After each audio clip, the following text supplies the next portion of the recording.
Latest football news, engaging debates, and fascinating opinions. Pitchside Talk on IO Radio. Stay up to date with the latest footy news. Pitchside Talk on IO Radio. Yes, and welcome back to Pitchside Talk here on IO Radio. And we're now going to talk about the England game that happened on Friday against Czech Republic. And to support me on this, I've actually got two interviews actually from Dan, who unfortunately can't be here in person, and I've got one from Piers, who is a former presenter and now turned making all our graphics and stuff for the Twitter and for the show really now, which is quite nice to see. And he thought he'd give his opinions on England on Friday. So England ended a 43-game unbeaten streak after losing 2-1 to Czechoslovakia. Oh my God, Czech Republic. I'm absolutely losing it today. It's all going wrong. But firstly, I asked Piers about how did it go so wrong for England on Friday, and he simply said, mainly I feel it was a simple lack of concentration from the team and a bit of complexity from recent successes. But I also feel the Czechs wanted it more than us on the night. And then I asked Dan the same question because got to keep it fair, and Dan came back with, I thought we were really poor on Friday. Couldn't seem to get it going at all.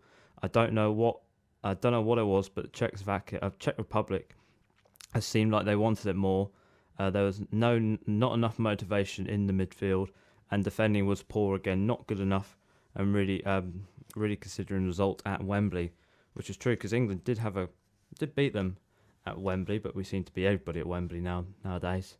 But then I asked the guys after that, because I sort of looked at the squads that we put out before, and it was a change formation from Gareth Southgate. He decided to make 5 changes from the game against Kosovo, and also changed the formation from a 4-3-3 to a 4-2-3-1 to have sort of more stableness at the back. So I asked Dan about did the effect of changing formation have a bad effect on the team, because changing formation can sort of change the team's sort of motivation in the sort of how they're going to play, the play style, and getting forward and defending. And Dan sort of agreed with me. He thinks it's obvious the change in the formation was a change of the style. Maybe the players weren't used to playing in this formation. I don't think playing with 2 holding midfielders works for England in this squad. We rely on quick attacks, but it's just too slow for us on Friday. And Piers agreed it just hindered our creative players and slowed our overall game down, which is it was horrible to watch sort of England being slow as anything. But also there's sort of a lot of criticism coming under our defence again. The cracks are starting to show after Kosovo. We sort of saw the cracks were showing very slightly when Michael Keane did that awful back pass. I don't actually know what really got into his head, really. He just did that back pass and Kosovo scored inside like a minute. But there was the same pairing again, Michael Keane and Harry Maguire at the back. And they were awful, perfectly honest. I don't think they did very well on lots of the ratings that fans do. I think they got the lowest out of all the England players. I think they only got 3s and 2s. Was the highest they got overall on an average ranking. And I asked the guys, should they really be starting for England? This sort of partnership doesn't seem to be working. And Piers agreed. He said, I don't think they should. Just because they play for a big club is the only reason why they're starting. I feel these players have been playing off form. We should be seeing players like Tomori and Mings getting a chance, which I totally agree with. They should be getting a chance. And Dan agrees as well. He feels that Maguire should be starting for the bit of experience, but he doesn't know why Michael Keane is getting in, because Everton aren't in great form.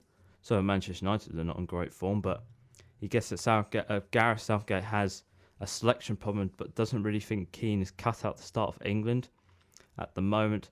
But he wants to see Tyrone Mings play. He wants to see Tyrone Mings get a go, and we'll see if he got a go, because there was lots of rumours he was going to start against Bulgaria. So when we get to the Bulgaria game, sort of see if he did get a chance. But I asked also the guys about Mason Mount made his debut for England. He was the 1,243rd player to make an appearance for the Three Lions, and I asked the guys how did he get on, because in sort of quite a bad game, we need to know how he got on.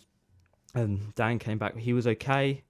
Didn't really have a good game all around. He showed sparks where he could, but some of his quality for a show, he's got some quality, but the game really didn't show off what he can do. I think he has a runner game, but we'll have to see how he does. It's promising though, but I prefer him to Rice or Barkley. Quite interesting, and Piers agreed.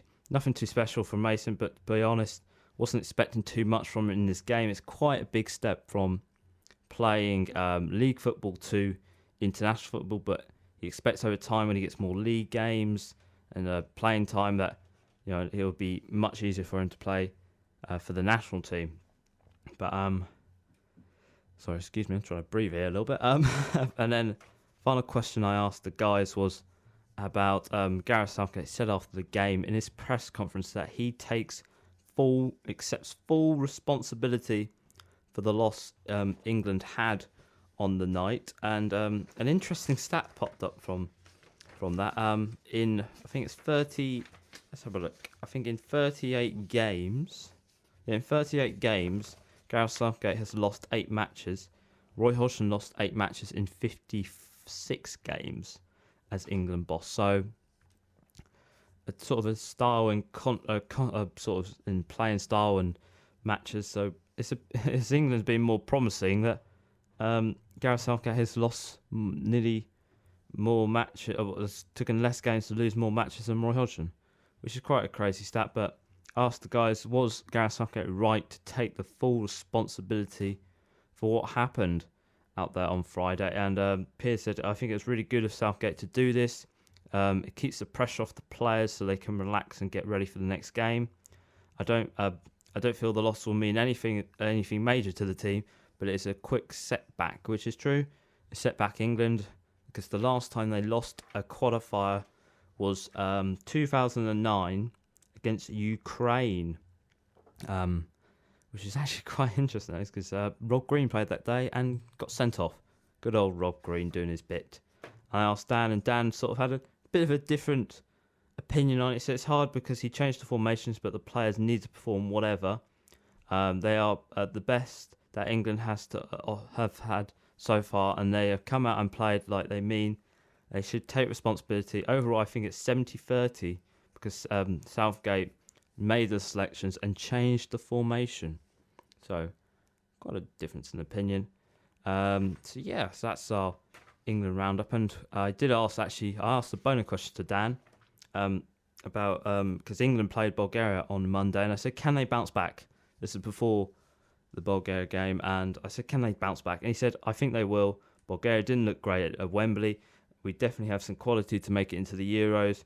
There's a few. There will be a few debuts tonight, so let's see what they can do. Yes, and that's true. There was actually a few. I know there's a few returning faces from the game, from the changes from Czech Republic. There was one debutant in the England squad that day, and when we come back after a few songs, we're actually going to talk about that game in Bulgaria.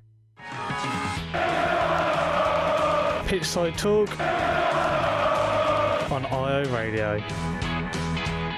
Yes, and welcome back to Pitchside Talk here on IO Radio. And it is right, it is one of our own here on IO Radio. We're back now. We're going to talk about the other England game that happened on Monday, which was, I have to say, has been overshadowed by what happened off the field with all the racist chants and that from the Bulgaria fans, and we will mention about that, but not in too much detail before I forget to say. But we're going to more focus on the game first, and we will sort of mention what happened off the field. But England bounced back from Friday night's performance with a 6-0 victory over Bulgaria. But I asked the guys. I also got another interview from the guys as well. I asked them about how did England get on? How impressive were they? Because I could not watch the match too much performance. And I asked Piers, and Piers said class performance from the boys, looked like a real team, a squad on and off the pitch. showed great character, which is what we need at this current moment of time, which is good to hear. And I asked Dan, and Dan said, looked so much better on Monday than the game against Czech Republic in a difficult atmosphere. And obviously the Bulgarian fans made it difficult for the England players. It was definitely a professional performance and looked much better in the midfield in this game and more clinical, which was right. Gareth Southgate made a few changes. He made 5 changes from the game on Friday and reverted back to the 4-3-3 and asked the guys, has Gareth now sort of found that formation that he can now trust and rely on? Is it the winning formula, as I've sort of said? And Dan came back with, it seems like the formation works best. I guess it needs to be experimented with the players he has, for example, like players like Mount, Maddison, and others that could be considered. But it seems seems to have a 3 in the midfield instead of having 2 holding midfielders works much better for England, and we should be using that right now, which is true because with two holding midfielders, it slows England down. They need to be one of them teams that need to be quick and on the ball straight away. And asked Piers, and he came back with the same thing really, saying that I feel more than attacking formation suits our young, explosive players instead of the old formations from the past of the 2 holding midfielders, which is good to see. But one of the changes that was brought in was Ross Barkley. He was introduced back into the England side, and Roy Keane described him as he should be starting on the bench. Well, Roy, he proved you wrong because he got 2 goals in that game, and I think he got an assist as well. I'm not too sure. I think let's have a look. Yeah, I think he did get an assist in the game as well. And I asked the guys about Ross Barkley. He was preferred to be played over Mount, and he put in a good performance. But can he finally now cement his place in the England squad? And Piers came back with Barkley has a top performance last night, but I feel firstly he needs to prove himself at club level before he sort of gets that chance to cement his place in the England squad, which is true because Barkley has had flashes of glory and then not. Everton was sort of a prime example. He was really good, then he'd be off, and then good and off, and then he's shown that as well. Chelsea, and England as well. And Dan said, Dan came back with a completely different answer, saying he's not a big fan of Barkley at all. Something I think he can be is a bit selfish when he gets opportunities at times, but he put in a solid performance, and I think he will keep putting in good performances. Southgate should be considering Southgate will consider him in the side in the future, which is true. Coming up with the Euros, with the Euros coming up soon, I think he needs to sort of start putting in good performances because there's a lot of midfielders. You know, you've got Maddison, you've got Mount, you've got Foden as well, who's in the under-21s. You've got a lot of midfielders wanting a chance in that midfield to sort of prove themselves to Gareth. And in this game, we actually saw a debutant from Tyrone Mings, former Ipswich Town player, rising up through the ranks of football. He's now made his first England appearance, and it was rumoured, I think, after the Friday game he was going to start. And I asked the guys, how did he get on? Because it's quite a big moment for him playing his first ever, earning his first ever international cap for England. And I asked Piers, how did he get on? And Piers came back with a class performance from Mings. He looked like a true English player. From where he's come from in the last few years, it's a big move for him in the summer. And I feel we could become an England regular, which is quite interesting. And it's been quite a tough few years for him. I think leaving Ipswich, then going to Bournemouth and then struggling at Bournemouth, having that awful leg injury, which put him out for, I think, a year or so, coming back and then going out on loan to Aston Villa, getting promoted, getting that move to Aston Villa, now coming quite a regular for Aston Villa at the back. And he looks really good and a very good performance. I asked Dan, and Dan said he was delighted that he put in a really good performance. Even though considering the circumstances with the Bulgaria fans, but obviously it wasn't the best thing to happen on the international debut, but it seemed like he has gone out there, gone over his head and has enjoyed it, which is good to see because he needs to do that really. He needs to enjoy the football, and I think after the sort of the horrible stuff that happened on Monday, it's quite hard to really sort of pick positives out, really. But I asked the guys after sort of Mings made his debut, I asked, could Mings be a potential partner to Harry Maguire for the Euros, or will Gareth Southgate look to maybe try and use Tomori, who's having an excellent season with Chelsea at the moment, but quite unproven at international level. We haven't seen him yet. He was in the squad, but didn't get a chance to prove himself. But I asked the guys, could he be the perfect replacement to be in the squad, really? And Dan came back with, I hope so. But for Mings, this is to be preferred over Tomori, and he said, I hope so. I've seen Mings at Ipswich, obviously, so I know what he's all about. But I think he's great on the ball, which I think is what England need at the moment, because there's lots of loose passes and mistakes in the previous games. I reckon Southgate will test up Tomori in the upcoming games and will make a decision on who he prefers, which is true that England have looked awful, but Mings sort of brought a new style to the back. He was quick, he was strong, and that's something that England, I think, have lacked in a centre-back for years, maybe since Rio Ferdinand.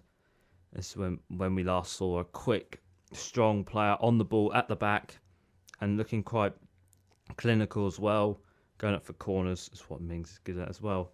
And Pearce came back with, we need to see how the season pans out. I feel Tomori will be picked, and he will he continues his great form at Chelsea, but with his passion and his talent Mings is playing at the moment, I'm not too sure he'll be far behind. And it looks like it's causing a good problem for Gareth Southgate, having these two players doing well at this current moment in time, because if Maguire's not going to do well, we could be talking about them two starting in the Euros, which could be quite an interesting pairing. And I asked the guys, final question from the guys, and this is Piers' answer to, can England go and beat Montenegro to secure their place in Euro 2020? And Piers came back with easy 5-0 to the Three Lions. And Dan's actually response to this was, he said, I think so. We're at Wembley, so we'll definitely have a stronger squad than them. We need to show that in the away games we can carry on when we left off on Monday and get the win. And Dan sort of left me a little statement to read out about what happened on Monday was sort of what happened really with the Bulgarian fans and the racism chants and all sorts. And Dan wants just to sort of leave a little statement that he wrote and asked me to read out. I want to quickly mention and discuss about the disgusting chants and the racism that the England players had to deal with on Monday. I still can't believe that this is still happening in 2019. This is something that UEFA need to deal with and put in punishments, whether the fans not going to games or Bulgaria not being able to qualify for the next tournament. I feel that in most places, even in England, it's still a problem, and we need to sort something out to cut these out, which is true. It was a horrible game. I struggled to watch. I felt quite awful watching it, really. It didn't make me feel good, and it was awful to hear what the England players had to go through on Monday. But I think there's now a sort of a turning point in UEFA and in and what needs to be done to sort the problems on and off the pitch, really, with the fans and the chants and all sorts. There needs to be a massive thing, but I think it sort of comes down to UEFA and FIFA, really, to sort of implement the changes, which they tried to, but did it work? Not really, in my opinion. But I think this is sort of a game where it's a stepping stone on turning. But I think we're going to leave it there, really, about what happened on Monday. But it's a good performance by England. I think we should always remember it's a good performance by England. They got the win, beat Bulgaria 6-0, which is still nice to get 6 goals. I think Barkley got 2, Sterling got 2, and Kane got 1, and somebody else got 1. I can't remember who scored, really. It was a off game. But when we come back, we're going to be doing a little football roundup. We've got sort of little bits of news here and there from Ipswich Town, Liverpool, Manchester United, Scotland, Portugal, and Ireland as well. We've got sort of news just floating about everywhere here on Pitchside Talk. The best place in Ipswich to hear the latest football debates, Pitchside Talk on IO Radio. Yes, that is right. We're back. Best place in Ipswich, actually, to hear all the latest footy debates on every Wednesday, really. We'll be back on next Wednesday as well. We'll be back on every Wednesday, really. When there's football news, we're always on. And we're going to do a little footy roundup now. We have sort of little bits of news that have been floating here and there that not enough to make a discussion out of, but we still need to talk about. And we're going to start off with Ipswich Town. They play at Acton Stanley on Sunday. It's away. It's on TV. I can't remember what channel it's on. Or TV. There's a TV station, but it's on TV if you want to watch it. And Ipswich Town have been sort of Paul Lambert's actually been talking today about the sort of game on Sunday and bits of news that fans need to know about, and especially about Flynn Dow, who suffered who sustained, I think, an injury on Monday, possibly a hip. We're not too sure, but he could miss the game on Sunday, which could be a big blow for Ipswich. But Ipswich Town confirmed yesterday that he will be assessed if whether he can play or not on Sunday.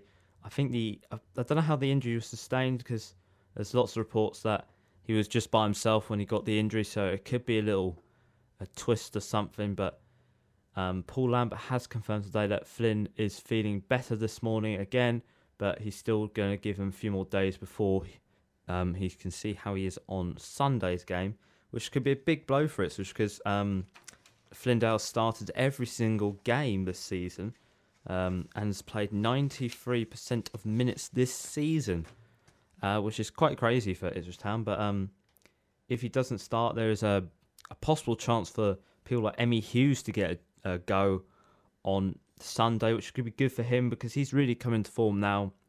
Me and Dan have been sort of raving about him over the past few shows about how we believe he could get his chance in the Ipswich squad finally after 2 years of horrible injuries that have happened to him. But we believe that he could possibly play if Flynn is not not good enough, but not fit enough to play, or John Nolan could be playing against next to Skews if Paul Lambert doesn't want to go with Emmy Hughes, because Emmy Hughes has only played 132 minutes this season, where Nolan has basically doubled that, really. So sort of a bit of a big predicament for Paul Lambert to sort of think about. And also Paul Lambert did confirm that James Norwood's surgery was successful, but he's still a bit tender, but he will assess him over the next few days. So he could start, we believe, well, I believe he could be on the bench on Sunday just so he can get over the sort of what's happened to him with the surgery and and all that stuff. And Paul Lambert has confirmed that Kane Vince-Young is doing okay as well, so he could be back as well for Sunday after sort of, I think he got a little knock to his leg, I heard. But Ipswich are playing Acton Stanley, and it's quite interesting actually because Ipswich has never played Acton Stanley in league football. The first time they ever played them was last season, this year, when they lost 1-0 in the FA Cup to them. So it'd be quite interesting to see what happens. But I don't think Acton Stanley are doing too well in League One. Let's have a look. Let's see where they are in League One. Acton Stanley are 20th, so they're not doing too well in League One. So it could be an easy victory for Ipswich, but you never know really with sort of the way it's going with the winning form.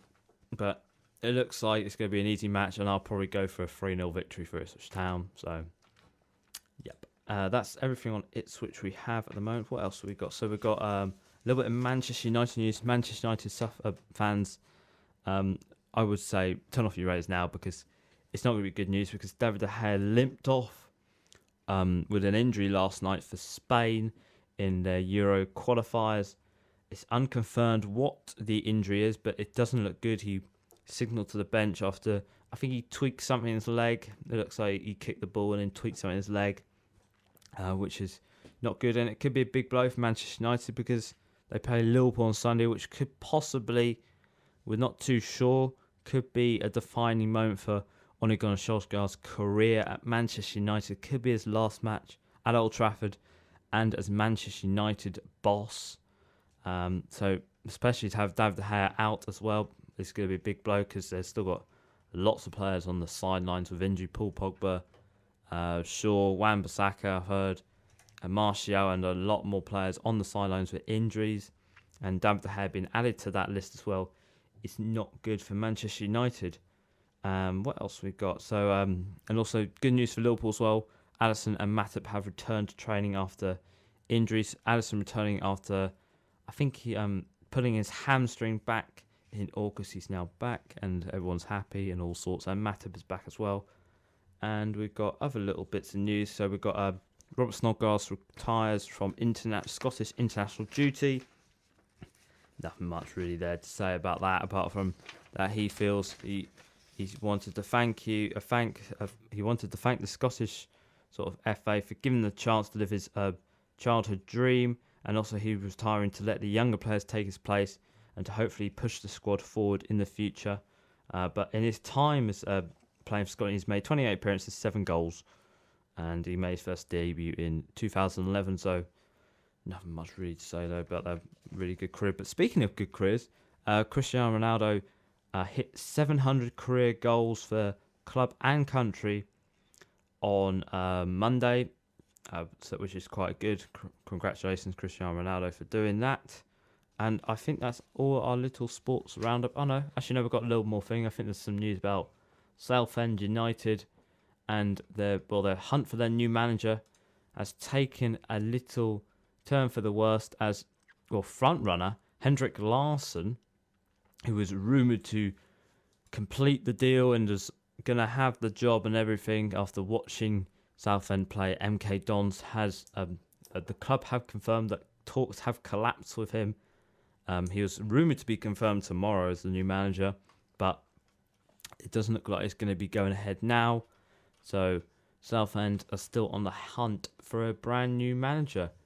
And that is basically everything in our little footy roundup sort of thing. So I feel quite good after that.